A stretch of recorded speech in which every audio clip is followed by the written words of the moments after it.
Rock স্টারকেই দেখেছি স্টেজে, ওনাকে দেখে আসলে আমাদের জুনিয়রদের অনেক কিছু শেখার আছে। একজন মানুষ ক্যারিয়ারের এত বছর পরে এসে ইয়াং এজেই ফিরে গেছেন। মেগাস্টার শাকিব খান, ওনাকে নিয়ে আলাদা করে আসলে বলার কিছু নেই।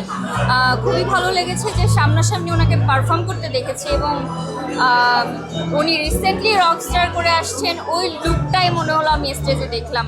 মানে একটা মানুষ কিছুদিন পর পর কীভাবে আসলে এত লুক পরিবর্তন করেন, একদম পারফেক্টলি নিজেকে প্রেজেন্ট করেন, ওনাকে দেখে আসলে আমাদের জুনিয়রদের অনেক কিছু শেখার আছে।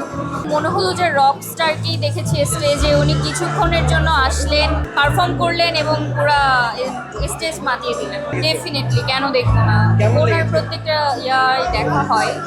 আমার কাছে মনে হয়েছে যে একজন মানুষ ক্যারিয়ারের এত বছর পরে এসে মনে হয় আবার সেই ইয়াং এজেই ফিরে গেছেন, আবার সেই নতুন করেই ওনাকে, মানে আমরা যেভাবে দেখেছি টিনেজ যে একটা ভাইব ছিল ওনার, ওইভাবে আবার দেখেছি। তো ওইটাই বললাম যে আজকে ওই লুকটাই উনি নিয়ে এসেছেন। তো ওনাকে দেখে আসলে ইন্সপায়ার হওয়া ছাড়া অন্য কিছু বলার নেই।